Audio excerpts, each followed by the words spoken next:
Yo, if you guys are just joining us, breaking news, the NFL has overturned Jameson Williams' last 2 game suspension.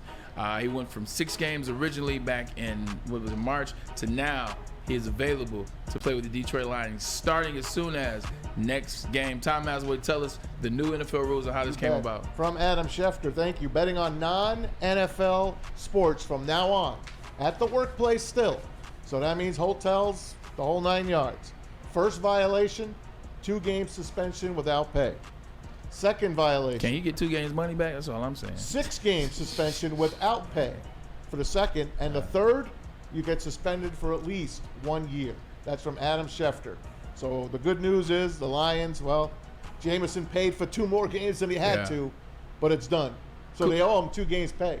Yeah, 100%. They do owe him 2 games pay, but I'm glad he'll probably just be happy to be playing. Kool-Aid, I want to come to you. Good to see you, brother. Glad to have you on the show. Big win to the Detroit Lions last night.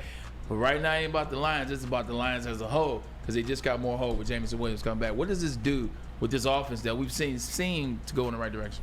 I think it gives them the ability to just blow the top off of any defense that they play, man.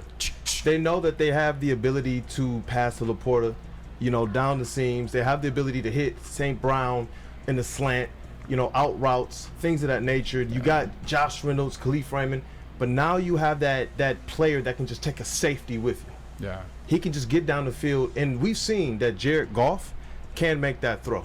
So I am ecstatic about what this is going to do for the offense. I think it's going to open up things as well, just a little bit more for Jahmyr Gibbs in the passing game as well. If you can take some of those linebackers, make some of those safeties think when J-Mo's getting down the field. I'm glad you said this. T, I want to come to you on this. With Jameson Williams now coming back, it seems like Ben Johnson has been trying to do what? Get Jahmyr Gibbs really comfortable. Yes, he had 80 yards to 1 game. Yes, he had 5 yards to carry last night. But as a whole package, he hasn't really got him comfortable. Now you get another weapon back. How is it going to look week 1? Do you think Ben Johnson will be able to get the guys the touches and figure that thing out? Because right now it's a lot. Week 1, no. Okay. But eventually, yes. So I don't think Jameson Williams is going to have a good first game. Don't use that game as, he's a bust.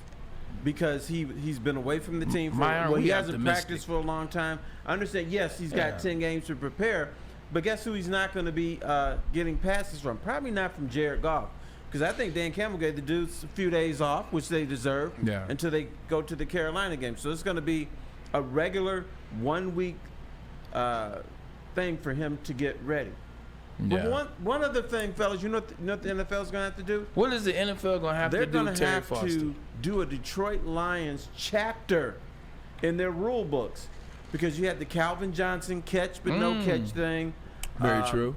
Then, the Dallas Lions, game. Huh? The Dallas game. Yeah, the Dallas game. They changed rules for that. Jameson gambling. Jameson now, the gambling thing, they have to change rules for that.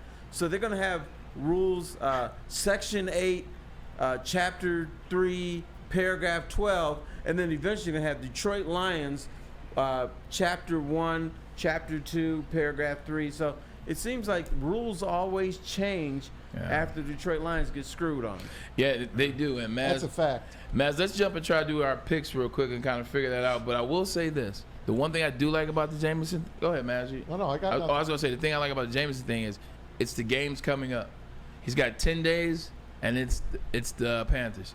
He's got another 7 days, and it's the Buccaneers. The 2 teams that he's coming back against, these are good teams to get you back acclimated, to get the system figured out by the time you go see the Ravens, which will be his 3rd game back. Well, let me ask you this. He's got the hamstring injury, right?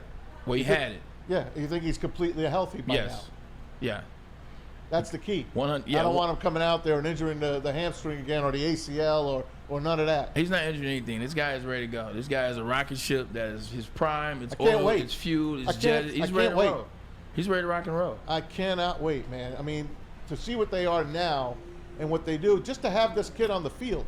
Just to put him on the field. It's just the one thing they didn't have. I mean, obviously they didn't have a number 2 receiver, but they're figuring out Josh Reynolds has definitely stepped up in that. But not only you didn't have a guy that can get down the field. When you watch these guys, you watch these teams that really have that offensive presence, you look and you like, damn, how are they putting up numbers? Or why does it look like that? Well, Jamar Chase can roll. Justin Jefferson can roll. Jalen Waddle can roll. Tariq Hill can roll. Stephon Diggs can roll. Devontae Adams deceptively can roll.